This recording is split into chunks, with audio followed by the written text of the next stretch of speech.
Itulah kedelapan belalang.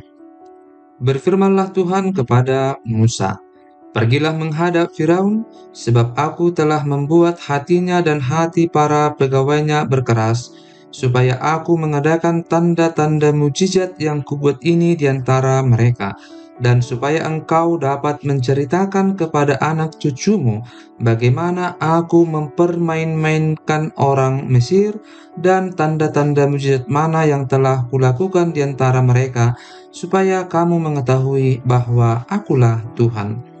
Lalu Musa dan Harun pergi menghadap Firaun dan berkata kepadanya, "Beginilah firman Tuhan Allah orang Ibrani, berapa lama lagi engkau menolak untuk merendahkan dirimu di hadapanku? Biarkanlah umatku pergi supaya mereka beribadah kepadaku. Sebab jika engkau menolak membiarkan umatku pergi, maka besok aku akan mendatangkan belalang-belalang ke dalam daerahmu. Belalang itu akan menutupi permukaan bumi, sehingga orang tidak dapat melihat tanah. Belalang itu akan memakan habis sisa yang terluput, yang masih tinggal bagimu dari hujan es itu, bahkan akan memakan habis segala pohonmu yang tumbuh di padang. Belalang itu akan memenuhi rumahmu, rumah semua pegawaimu, rumah semua orang Mesir seperti yang belum pernah dilihat oleh bapamu dan nenek moyangmu, sejak mereka lahir ke bumi sampai hari ini." Lalu berpalinglah ia dan keluar meninggalkan Firaun. Sesudah itu berkatalah para pegawai Firaun kepadanya, "Berapa lama lagi orang ini akan menjadi jerat kepada kita? Biarkanlah orang-orang itu pergi supaya mereka beribadah kepada Tuhan Allah mereka. Belumkah Tuanku insaf bahwa Mesir pasti akan binasa?" Lalu Musa dan Harun dibawalah kembali kepada Firaun dan berkatalah Firaun kepada mereka, "Pergilah, beribadahlah kepada Tuhan Allahmu. Siapa-siapa sebenarnya yang akan pergi itu?" Jawab Musa, "Kami hendak pergi dengan orang-orang yang muda dan yang tua, dengan anak-anak lelaki kami dan perempuan, dengan kambing domba kami dan lembu sapi kami, sebab kami harus mengadakan perayaan untuk Tuhan." Tetapi Firaun berkata kepada mereka, "Tuhan boleh menyertai kamu jika aku membiarkan kamu pergi dengan anak-anakmu. Lihat, jahatlah maksudmu. Bukan demikian, kamu boleh pergi, tetapi hanya laki-laki, dan beribadahlah kepada Tuhan, sebab itulah yang kamu kehendaki." Lalu mereka diusir dari depan Firaun. Berfirmanlah Tuhan kepada Musa, "Ulurkanlah tanganmu ke atas tanah Mesir mendatangkan belalang, dan belalang akan datang meliputi tanah Mesir dan memakan habis segala tumbuh-tumbuhan di tanah, semuanya yang ditinggalkan oleh hujan es itu." Lalu Musa mengulurkan tongkatnya ke atas tanah Mesir, dan Tuhan mendatangkan angin timur melintasi negeri itu sehari-harian dan semalam-malaman, dan setelah hari pagi, angin timur membawa belalang. Datanglah belalang meliputi seluruh tanah Mesir dan hinggap di seluruh daerah Mesir. Sangat banyak. Sebelum itu tidak pernah ada belalang yang demikian banyaknya, dan sesudah itu pun tidak akan terjadi lagi yang demikian. Belalang menutupi seluruh permukaan bumi, sehingga negeri itu menjadi gelap olehnya. Belalang memakan habis segala tumbuh-tumbuhan di tanah, dan segala buah-buahan pada pohon-pohon yang ditinggalkan oleh hujan es itu, sehingga tidak ada tinggal lagi yang hijau pada pohon atau tumbuh-tumbuhan di padang di seluruh tanah Mesir. Maka segeralah Firaun memanggil Musa dan Harun serta berkata, "Aku telah berbuat dosa terhadap Tuhan Allahmu dan terhadap kamu. Oleh sebab itu, ampunilah kiranya dosaku untuk sekali ini saja, dan berdoalah kepada Tuhan Allahmu itu, supaya bahaya maut ini dijauhkannya daripadaku." Lalu keluarlah Musa meninggalkan Firaun dan berdoa kepada Tuhan. Maka Tuhan membuat angin bertiup dari jurusan sebaliknya, yakni angin barat yang sangat kencang, yang membawa belalang itu dan melemparkannya ke dalam laut Teberau. Tidak ada satu belalang pun yang tinggal di seluruh tanah Mesir. Tetapi Tuhan mengeraskan hati Firaun sehingga tidak mau membiarkan orang Israel pergi. Tulah kesembilan, gelap gulita. Berfirmanlah Tuhan kepada Musa, ulurkanlah tanganmu ke langit, supaya datang gelap meliputi tanah Mesir, sehingga orang dapat meraba gelap itu. Lalu Musa mengulurkan tangannya ke langit, dan datanglah gelap gulita di seluruh tanah Mesir selama 3 hari. Tidak ada orang yang dapat melihat temannya, juga tidak ada orang yang dapat bangun dari tempatnya selama 3 hari. Tetapi pada semua orang Israel ada terang di tempat kediamannya. Lalu Firaun memanggil Musa serta berkata, "Pergilah, beribadahlah kepada Tuhan, hanya kambing dombamu dan lembu sapimu harus ditinggalkan, juga anak-anakmu boleh turut beserta kamu." Tetapi Musa berkata, "Bahkan korban sembelihan dan korban bakaran harus engkau berikan kepada kami, supaya kami menyediakannya untuk Tuhan Allah kami. Dan juga ternak kami harus turut beserta kami, dan satu kaki pun tidak akan tinggal, sebab dari ternak itulah kami harus ambil untuk beribadah kepada Tuhan Allah kami. Dan kami tidak tahu dengan apa kami harus beribadah kepada Tuhan sebelum kami sampai di sana." Tetapi Tuhan mengeraskan hati Firaun, sehingga dia tidak mau membiarkan mereka pergi. Lalu Firaun berkata kepadanya, "Pergilah daripadaku, awaslah engkau, jangan lihat mukaku lagi, sebab pada waktu engkau melihat mukaku, engkau akan mati." Kemudian Musa berkata, "Tepat seperti ucapanmu itu, aku takkan melihat mukamu lagi." Tulah ke-10 diberitahukan. Berfirmanlah Tuhan kepada Musa, "Aku akan mendatangkan satu tulah lagi atas Firaun dan atas Mesir. Sesudah itu, ia akan membiarkan kamu pergi dari sini. Apabila ia membiarkan kamu pergi, ia akan benar-benar mengusir kamu dari sini. Baiklah, katakan kepada bangsa itu, supaya setiap laki-laki meminta barang-barang emas dan perak kepada tetangganya, dan setiap perempuan kepada tetangganya pula." Lalu Tuhan membuat orang Mesir bermurah hati terhadap bangsa itu. Lagi pula, Musa adalah seorang yang sangat terpandang di tanah Mesir, di mata pegawai-pegawai Firaun dan di mata rakyat. Berkatalah Musa, "Beginilah firman Tuhan, pada waktu tengah malam, aku akan berjalan dari tengah-tengah Mesir. Maka tiap-tiap anak sulung di tanah Mesir akan mati, dari anak sulung Firaun yang duduk di tahtanya, sampai kepada anak sulung budak perempuan yang menghadapi batu kilangan, juga segala anak sulung hewan. Dan seruan yang hebat akan terjadi di seluruh tanah Mesir, seperti yang belum pernah terjadi, dan seperti yang tidak akan ada lagi.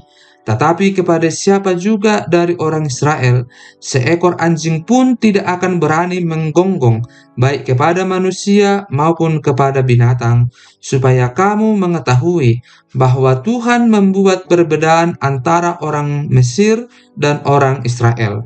Dan semua pegawaimu ini akan datang kepadaku dan sujud kepadaku, serta berkata, 'Keluarlah, engkau dan seluruh rakyat yang mengikut engkau, sesudah itu aku akan keluar.' Lalu Musa meninggalkan Firaun dengan marah yang bernyala-nyala. Berfirmanlah Tuhan kepada Musa, "Firaun tidak akan mendengarkan kamu, supaya mujizat-mujizat yang kubuat bertambah banyak di tanah Mesir." Musa dan Harun telah melakukan segala mujizat ini di depan Firaun. Tetapi Tuhan mengeraskan hati Firaun, sehingga tidak membiarkan orang Israel pergi dari negerinya. Tentang perayaan Paskah. Berfirmanlah Tuhan kepada Musa dan Harun di tanah Mesir, "Bulan inilah akan menjadi permulaan segala bulan bagimu. Itu akan menjadi bulan pertama bagimu tiap-tiap tahun. Katakanlah kepada segenap jemaah Israel, Pada tanggal 10 bulan ini, diambillah oleh masing-masing seekor anak domba menurut kaum keluarga, seekor anak domba untuk tiap-tiap rumah tangga. Tetapi jika rumah tangga itu terlalu kecil jumlahnya untuk mengambil seekor anak domba, maka ia bersama-sama dengan tetangganya yang terdekat ke rumahnya haruslah mengambil seekor menurut jumlah jiwa. Tentang anak domba itu, kamu buatlah perkiraan menurut keperluan tiap-tiap orang. Anak dombamu itu harus jantan, tidak bercela, berumur setahun. Kamu boleh ambil domba atau kambing. Kamu harus mengurungnya sampai hari yang ke-14 bulan ini. Lalu seluruh jemaah Israel yang berkumpul harus menyembelihnya pada waktu senja. Kemudian dari darahnya haruslah diambil sedikit dan dibubuhkan pada kedua tiang pintu dan pada ambang batas, pada rumah-rumah di mana orang memakannya. Dagingnya harus dimakan mereka pada malam itu juga. Yang dipanggang mereka harus makan dengan roti yang tidak beragi beserta sayur pahit. Janganlah kamu memakannya mentah atau direbus dalam air, hanya dipanggang di api, lengkap dengan kepalanya dan betisnya dan isi perutnya. Janganlah kamu tinggalkan apa-apa dari daging itu sampai pagi. Apa yang tinggal sampai pagi kamu bakarlah habis dengan api. Dan beginilah kamu memakannya. Pinggangmu berikat, kasut pada kakimu, dan tongkat di tanganmu. Buru-burulah kamu memakannya, itulah Paskah bagi Tuhan. Sebab pada malam ini aku akan menjalani tanah Mesir, dan semua anak sulung dari anak manusia sampai anak binatang akan kubunuh, dan kepada semua allah di Mesir akan kujatuhkan hukuman. Akulah Tuhan. Dan darah itu menjadi tanda bagimu pada rumah-rumah di mana kamu tinggal. Apabila aku melihat darah itu, maka aku akan lewat daripada kamu. Jadi tidak akan ada tulah kemusnahan di tengah-tengah kamu apabila aku menghukum tanah Mesir. Hari ini akan menjadi hari peringatan bagimu. Kamu harus merayakannya sebagai hari raya bagi Tuhan turun-temurun. Kamu harus merayakannya sebagai ketetapan untuk selamanya. Kamu makanlah roti yang tidak beragi 7 hari lamanya. Pada hari pertama pun kamu buanglah segala ragi dari rumahmu, sebab setiap orang yang makan sesuatu yang beragi dari hari pertama sampai hari ke-7, orang itu harus dilenyapkan dari antara Israel. Kamu adakanlah pertemuan yang kudus, baik pada hari yang pertama maupun pada hari yang ke-7. Pada hari-hari itu tidak boleh dilakukan pekerjaan apapun, hanya apa yang perlu dimakan setiap orang, itu sajalah yang boleh kamu sediakan. Jadi kamu harus tetap merayakan hari raya makan roti yang tidak beragi, sebab tepat pada hari ini juga aku membawa pasukan-pasukanmu keluar dari tanah Mesir. Maka haruslah kamu rayakan hari ini turun-temurun. Itulah suatu ketetapan untuk selamanya. Dalam bulan pertama, pada hari yang ke-14 bulan itu, pada waktu petang, kamu makanlah roti yang tidak beragi, sampai kepada hari yang ke-21 bulan itu pada waktu petang. 7 hari lamanya tidak boleh ada ragi dalam rumahmu, sebab setiap orang yang makan sesuatu yang beragi, orang itu harus dilenyapkan dari antara jemaah Israel, baik ia orang asing, baik ia orang asli. Sesuatu apapun yang beragi tidak boleh kamu makan. Kamu makanlah roti yang tidak beragi di segala tempat kediamanmu. Lalu Musa memanggil semua tua-tua Israel serta berkata kepada mereka, "Pergilah, ambillah kambing domba untuk kaummu dan sembelihlah anak domba Paskah. Kemudian kamu harus mengambil seikat hisop dan mencelupkannya dalam darah yang ada dalam sebuah pasu. Dan darah itu kamu harus sapukan pada ambang atas dan pada kedua tiang pintu. Seorang pun dari kamu tidak boleh keluar pintu rumahnya sampai pagi.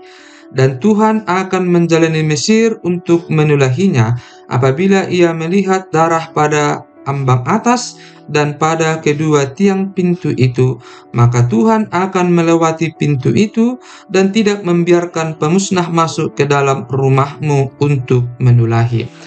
Kamu harus memegang ini sebagai ketetapan sampai selama-lamanya bagimu dan bagi anak-anakmu. Dan apabila kamu tiba di negeri yang akan diberikan Tuhan kepadamu, seperti yang difirmankannya, maka kamu harus pelihara ibadah ini. Dan apabila anak-anakmu berkata kepadamu, "Apakah artinya ibadahmu ini?" maka haruslah kamu berkata, "Itulah korban Paskah bagi Tuhan yang melewati rumah-rumah orang Israel di Mesir ketika ia menulahi orang Mesir, tetapi menyelamatkan rumah-rumah kita." Lalu berlututlah bangsa itu dan sujud menyembah. Pergilah orang Israel lalu berbuat demikian, seperti yang diperintahkan Tuhan kepada Musa dan Harun. Demikianlah diperbuat mereka. Itulah ke-10 anak sulung mati orang Israel keluar dari Mesir. Maka pada tengah malam Tuhan membunuh tiap-tiap anak sulung di tanah Mesir, dari anak sulung Firaun yang duduk di tahtanya sampai kepada anak sulung orang tawanan yang ada dalam liang tutupan, beserta segala anak sulung hewan. Lalu bangunlah Firaun pada malam itu bersama semua pegawainya dan semua orang Mesir, dan kedengaranlah seruan yang hebat di Mesir, sebab tidak ada rumah yang tidak kematian.